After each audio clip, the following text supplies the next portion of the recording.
Hey guys, Ron Musgraves, Pressure Washing Institute Contractors First. I'm here with Deland Mogini, guys. He's a contractor out of Orlando.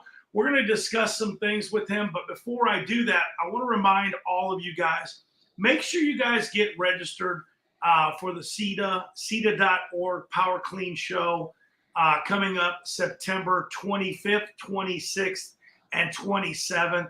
I'll be doing a commercial sales class there for free. In Reno, Nevada, guys. So make sure you guys get registered for that. I'm looking forward to that show. I'll let this gentleman introduce himself today. Again, this is Deland. He's from Orlando. We're going to be talking about some things. Let me know when you want me to play the video after you've done your little introduction, and we'll get this video started and get these people to understand what you do. Go ahead, Deland.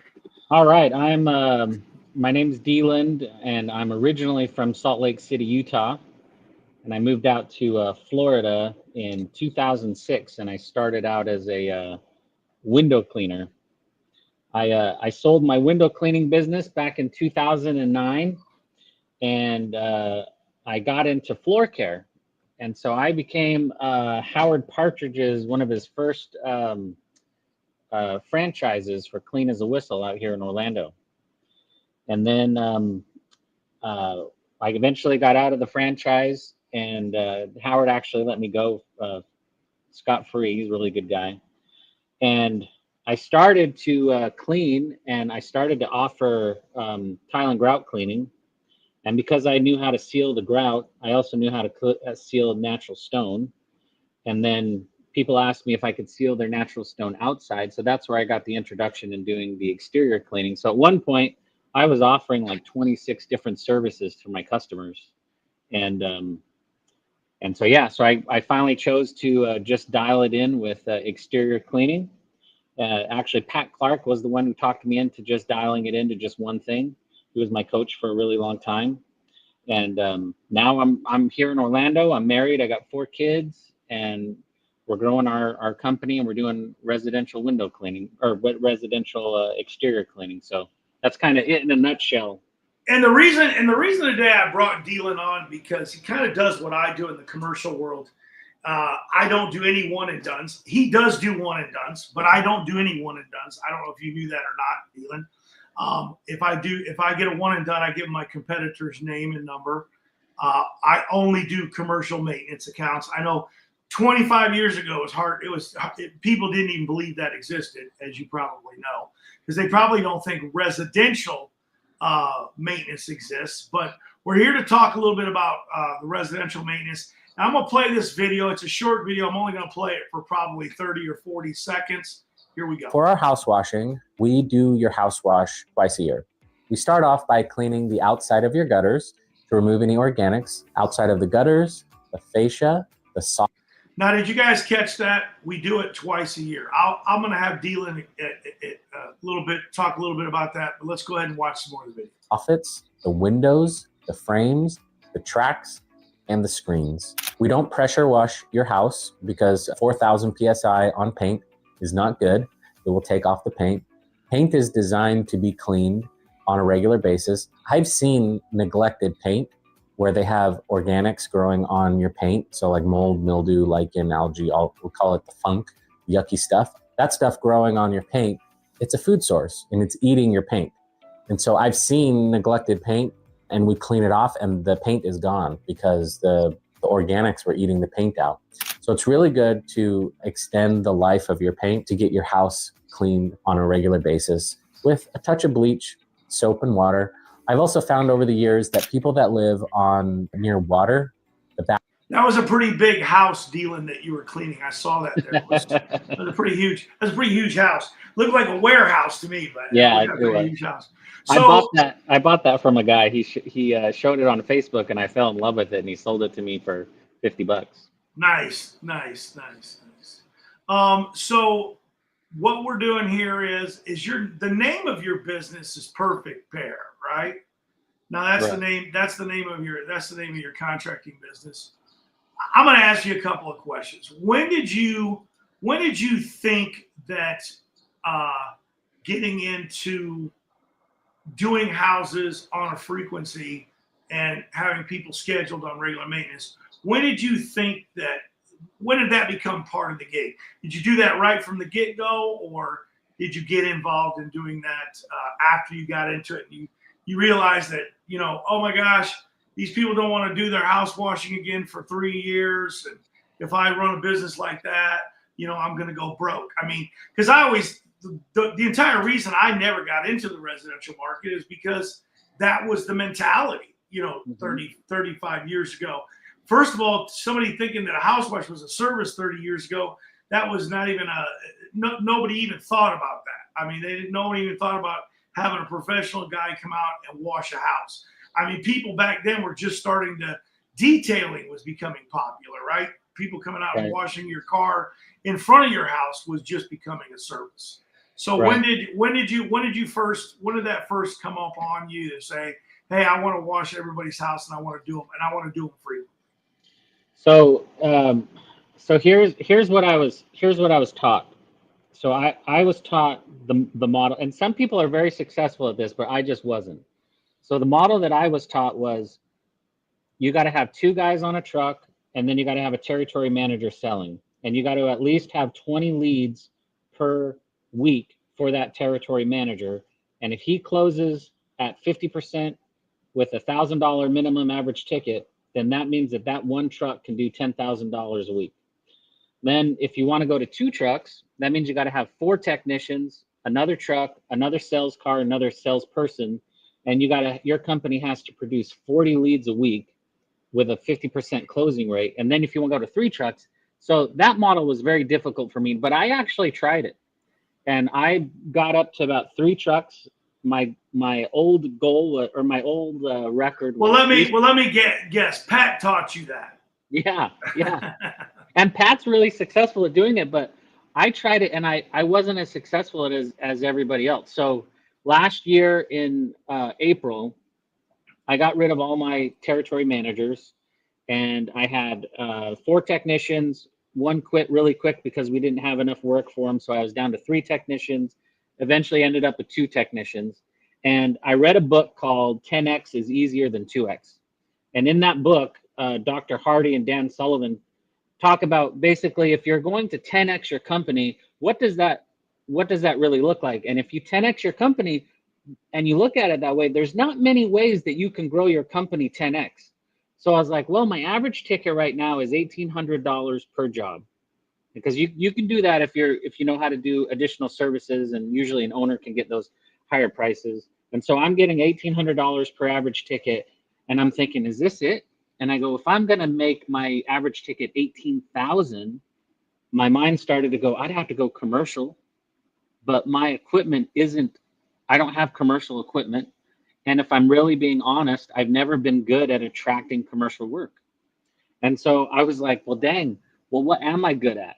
So then I started to analyze, because I've been cleaning since 2006. I got thousands of customers, and I started to analyze my customer base. And I'm like, I've got these people that keep asking me to come and clean over and over again. So why don't I try to make this a little bit more formal? So I started to ask the customers, hey, can we get your card on file? We can come every quarter. Some people would agree, some people wouldn't. And then I found I was saying the same things over again. So I found out I was drawing the same things over again. So I made pamphlets and sheets to be able to communicate. I tried to make it as simple as possible, because a confused mind doesn't buy. And so I would sell it, and sometimes people would cancel, and they said I promised things that I didn't. So I got embarrassed. I made adjustments. I kept improving over and over. I kept improving. So the first year, I sold, from April to December, I sold 149 residential subscriptions, card on file, and I charge their card once a month. And I put them on a prepayment plan, so they pay our company 3 times before we go out to do any work. So I'm not chasing after any money. Everything gets prepaid beforehand and on autopilot. So it's kind of a little bit easier on the consumer, because they just basically are paying a smaller fee all year round, and then when you come out and clean their houses, it's just a done deal for them. They don't really got to think about it. It's already budgeted.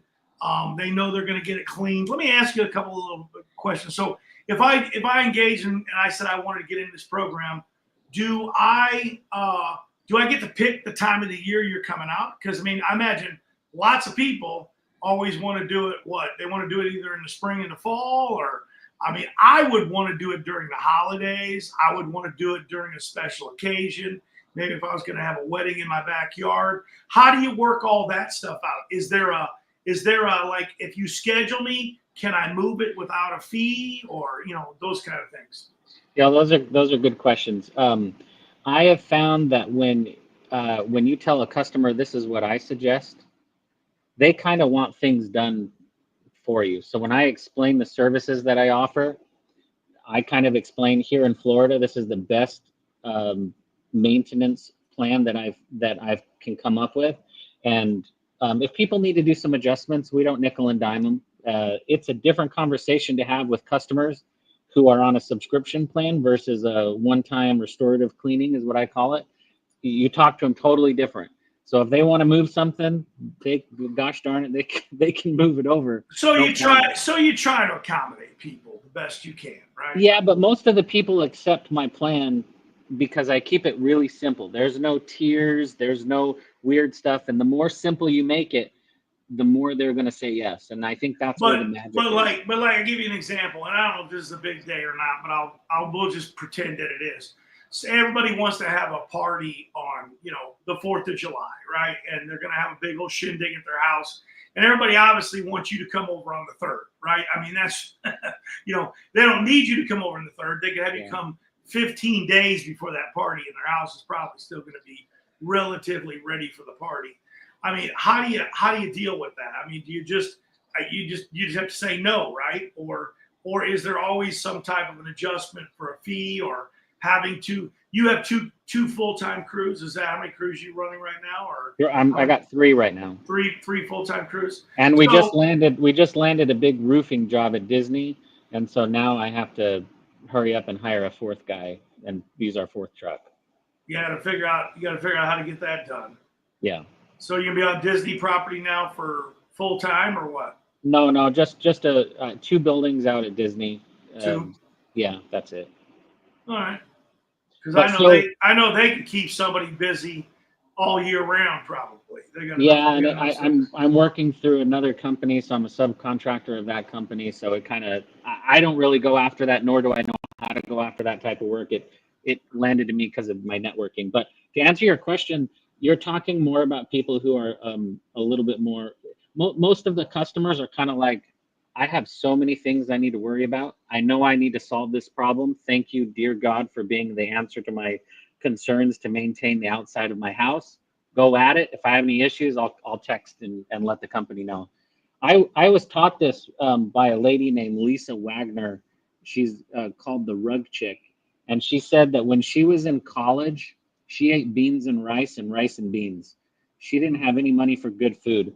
But she said, gosh darn it, I got my hair done every 6 weeks because it was important to me. And so in my mind, I understood that there's a tribe of people out there, like Seth Godin talks about, there's people are going into tribes.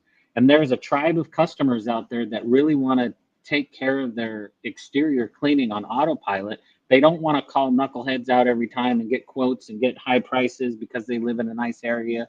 They want just a flat rate. They want nice and easy communication with the company, and they want the service to be done. And those are the ones that I chase after, and those are the ones that I close. That's awesome. I'm building a company all around those types of customers, and it's been so rewarding and enjoyable because I have 19 years of cleaning experience. I've got carpet. So now these trucks are brand new. These trucks don't have any equipment on. Just out of curiosity, in that photo, do you use branded equipment, or what do you use? What type of equipment do you use? I got skids that we put in the back. I got P40s. I got 100-gallon water tank and 100-gallon bleach tank.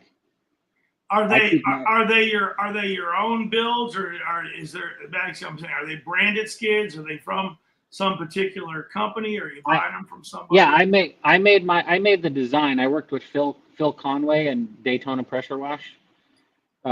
So Phil Conway locally, he's the one who worked with me to get these designed and to fit inside of the Mavericks. But I wanted to my goal is to eliminate 100% a pressure washer. I don't want a pressure washer on the truck. Currently, we have a very baby small pressure washer in the back seat, but that's mostly due to us removing weeds on the pavers. But we recently switched over to a battery-operated weed whacker to remove weeds and pavers. And so the guys are like, we don't really have a need for a pressure washer right now. As long as I have enough extensions for my soft wash hose, then my P40 can extend all the way real far in the back of someone's house, and there really isn't a need anymore to. Are you using the electric P40s, or are you using the gas ones still? No, I use the gas ones. The electric P40s will stop the clutch, correct, when you get off the trigger? I believe right? so. And I want to look into that. I do not have the electric ones. I have the gas ones. Okay. Well, we'll give Raj a shout out from Comet, because he's the Comet guy. Yeah, I got four of those P40s in the back of our trucks, and they've been working flawlessly so far. Yeah, you have to watch. I'll have Comet on a podcast here coming up in the coming weeks. They're going to come on and talk about that machine. Oh, good. Yeah, I'm very interested. Yeah, the guys, when I first started, I went electric, and the guys were pulling out the pressure washers out of the back of the truck every single job, and they're like, "Hey, we can't. It's not super dirty, but we have to have the oomph to be able to move water and move things off of like the pool deck and the driveway. And this 12 volt isn't working." So I had to rip everything out, and then I had to like resort things and put the P40 in there. And I would have told them to pull out. I would have told them to pull out the garden hose. That's what I would have told them. Right. I would have told them. People don't realize how many people have cleaned a house with a pump up sprayer and a garden hose. You know. Yeah, totally believe it. So, yeah. Well, that's cool. I wasn't going to make a real long video with you. I talked about doing 30 minutes. We're at about 18 minutes right now. I don't know. What else could we tell them about what you do? I mean, you basically, Deland has a coaching program that he has, and he teaches this process to other people. Not going to get into the pricing. Give him a shout if you want to talk to him privately. They can go to blueexecutive.com. Yeah, blueexec.com. Yep. Blueexec.com. Go to blueexec.com. He teaches this process and teach people how to do this. I mean, I get the gist of it. We're not going to tell anybody any of the secrets of how you do it, but just so people understand, this is a residential client that goes on a reoccurring billing. It's monthly, and you commit to a twice a year wash, which is what you believe. I mean, there's some people I bet that want more than one wash, but probably not too many. But 2 washes a year is plenty, right? And like you say, typically it is spring and fall, or do these people just kind of pick dates all over the calendar? Yeah, we do service. We service their house 4 times a year.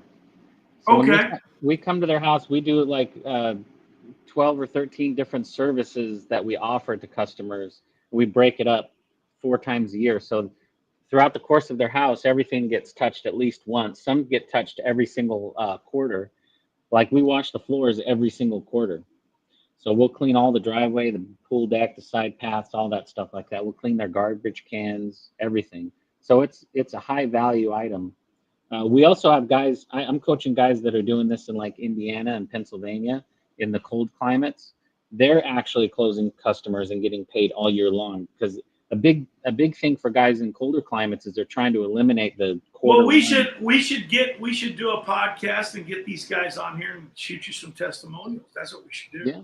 So work that out. Let's get that done. And if they want to come on and share their experiences with you in the coaching world, we'll be more than happy to have them on and talk to them. I always tell this to everybody: your customer is going to be the person that will sell you better than anybody.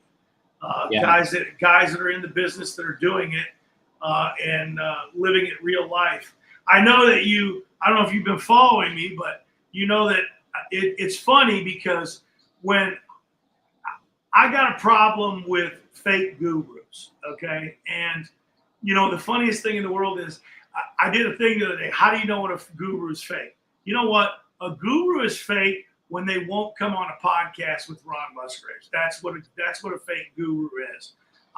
Because I'm going to ask them the tough questions, and I'm going to give them I want to know where these customers are at. I mean, It's funny. There's so many of these guys out there that want to sell a coaching program, and they've been saying, I've been doing it, and I've got students, and they don't have one student that's ever given a testimonial to say, hey, this guy made me successful. You should join his coaching program. And I would tell people all the time, man, stay as far away from that person as you can, because if they want a ton of money up front and they can't even give you a referral, or you can't talk to, I know when guys are starting out, there's not 10 people to talk to, but if you're going to do a coaching program and you're going to run a coaching business, I think I'm probably going to train a couple of people for free just to give a proof of concept, right? That this thing works, so that I have some people that can say, hey, you know what? I listened to his program and I know it works, So you mentioned that you were in Salt Lake City. Were you born and raised in Salt Lake? Salt Lake City. I go to the Church of Jesus Christ of Latter-day Saints. That's where they make us. Where did you go on your mission? They make us in Salt Lake, and then they ship us out. That's where where did you go on your mission? I went on my mission to Kentucky.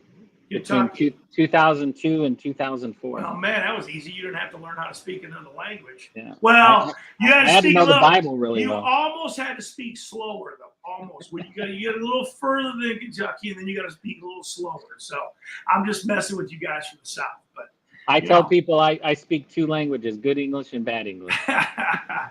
and luckily you didn't wind up in Louisiana, because I cannot understand some of those guys in Louisiana. Yeah. I'll tell you that. Yeah. I'll tell you that. But that's pretty cool. The biggest surprise when I started coaching was these guys will come out of the woodworks, and a lot of pressure washing guys are like running at like 110, 120% capacity right now. And a lot of these guys are killing themselves, but they don't know the basics of running a business. And what I'm finding is they'll approach me about the maintenance plan, but as I talk to them and discuss and break down, like, I think a service business is broken into marketing, admin, production, and sales, and they're doing everything. And so I found that the best thing to do, a lot of them, is to get like the admin part of their business out of the way. And whether they want me to teach them how to get a virtual assistant, or they want to go somewhere else, one of the main first answers for everybody is not the maintenance plan. It's how to get a virtual assistant. I teach people how to do that. I got a module. I do that. It also comes with my package. But the main thing is, I think people first of all just don't understand residual income, and they don't understand cash flow. Those are some of the basics of what people don't understand. And everybody always wants to be on the jump of, I want to go out and make $1,000 and collect a check, so I can pay my bills today, or I can go to the grocery store today. And they don't understand that if you do this differently, you don't ever have to worry about that. If you have a couple of days where you're not washing houses, credit cards are still getting charged, right? I mean, because I'm sure that you may pick these all up, and for convenience purposes, maybe you charge everybody all at once at one time of the month. I do. Guys, when they do this, can charge guys frequently so they are keeping the cash flow, because we all know guys. There's some guys that, just like you just said, they're just not as good with the money. They're not as good with the business side of it, and that's the thing that a lot of guys in this industry really struggle to understand. They just don't understand that principle of cash flow. They really just don't. If you look at all these guys' videos, they always talk about off to the next one. They're always talking about off to the next one. And Mrs. Jones will call and say, I need my driveway cleaned. And then they go onto Google and they're like, oh, your driveway would be $250. And then they try to get like 10 of those in a day. First, in my opinion, if you know how to sell properly, if your average ticket is below $1,500, then that tells me that you're just doing exactly what the customer asked for. And if you do exactly what the customer asked for, if I did that, I would be broke. Most of the time, customers don't know what they want, and so it's our job as salespeople to go there and offer all of our services when we arrive at someone's house. And when they see it laid out logically and pretty and beautiful in front of them, 9 times out of 10, they're picking more than just the service that they call for. But guys don't know how to do that. They're just like, oh, you want me to wash your house? Oh, I'm the highest priced guy. I charge $400 and $500 for a house wash. I'm like, and then what else did you do for them? They have gutters, they have a driveway, they have a back porch. What else are you doing? I'm gonna tell you right now. I already know a little bit of what you're doing because I've seen past form. Okay, and I've actually sat down in the living room with clients while he's doing the process. Yeah. And you're it's right. Universal. It's absolutely. They came there for a house wash or some service, and the next thing you know, it was 20% off, and he sold a $4,000 house cleaning. Now you've just implemented the idea of, hey, Mrs. Smith, we're gonna take this and we're gonna break it down over the next X amount of months, and this is what you're gonna pay. I don't want to get into too much detail, but I want to ask this question. On the pricing, because this is a residual thing, are certain size houses a certain amount, and when they go up, or does everybody fit in a one package deal, or is it, and I know it's probably going to say it's about the services they choose to do throughout the year. I get that. No, I choose the services. Okay. They don't have that much control. You're talking. So there's no option. If they're on the program, they're on the program. If they're not, they're not. Then, I find that they can choose to do things a la carte, right? I mean, that's because you're not in a situation where, hey, if you're not on my maintenance program, we're not washing you, or do you? I mean, is that where you're at? I am like so close to that. Okay. I would say 95% of my business now, when I go out and do estimates, because I'm staying inside of my company doing estimates right now, because my goal is I want to sell 355 subscribers. At my pricing, my average ticket is about $235 a month, which means whenever my technician shows up to a customer's house, it's around $700 for them to spend about 2 to 3 to 4 hours. Obviously, I have some people that pay us $800 a month, $600 a month, but on average, it's $235 a month, and a technician will be there 2 to 4 hours. So that kind of takes care of my question. I don't know how you do it, but like, I'm certain that a house ranging from 20-some hundred square feet, and then you go to a house that's 5,000 square feet. Obviously, the packages are going to be bigger, right? Because they have to be. I mean, because you're just like you said, to spend 2 or 3 hours at a 8,000 square foot or 6,000 square foot house, what are you going to get done? The driveway? I mean, right. That's right. That's it. So okay, that helps. That helps a little bit without trying to unveil too much about the program. We're 28 minutes, so. You got the next 1 minute. Tell me what you want to tell these guys that are watching maybe here at the end of the video. Go ahead. You got your 1 minute sales pitch. Go for it. Everybody has power and energy that they put into their company, and most people put it towards the wrong thing, and they wake up 3 to 6 months later and they realize that plan didn't work or whatever. I believe it has to come down to the basics of business. I have a whole entire plan to make you a lot of money through the recurring revenue model and build you a nice little pathway, a runway to show you exactly what you have to do to be able to make a lot of money in this business. Because I don't think that the exterior cleaning business should be once and done. I think you can build a company that you can be the answer to your customers' problems, but there's little steps that you have to take. And if you don't know the order, and if you don't know what they are, then I think you need to rename your company Wash for Life. Hey, there you go. Wash for Life. That's what you're telling me, right? You want to wash them for the rest of their life. I mean, and that's what I want to do too. I don't want to. I would never. And I'm not 95%. I'm 1,000%. If you want a one and done wash, Call, here's a number, call them, they'll take care of you. And I used to get calls from the guys that I would refer those to, and they'd be so upset. They'd go, Ron, we knocked ourselves out doing that one and done service for them. And then you got the maintenance package. You know, I'm like, because we went back and followed up after you were done and said, hey, now how would you like to have it look like this all the time? You know, and they'll go, man, we discounted them and everything. I'm like, yeah, that's why we didn't do it one time, because we told them it was going to be this much money, and they were like, no, that's too much. And we said, well, if you do it once a month, here's the price, you know. And they didn't want to do that because they were still going to have to pay an initial cleaning fee. And so they went and got the initial cleaning fee with the competitor who discounted it. Yeah, it's the way to go. So, but hey, I appreciate you coming on, Deland. And like Thanks I said, guys, if you're interested, man, it's bluetech.com or blueexecutive.com. Blueexecutive.com is the website, guys. Before I let Deland go today, I'm going to remind you guys again, CETA.org, guys. Go there and check it out. 25th, 26th, and 27th, Reno, Nevada. It is the National Pressure Washing Show. It's the only national association this year in the pressure washing industry. I know that's hard to believe, having an event. There's been some hiccups in the industry, and some of the other organizations that are having events this year are not having their events.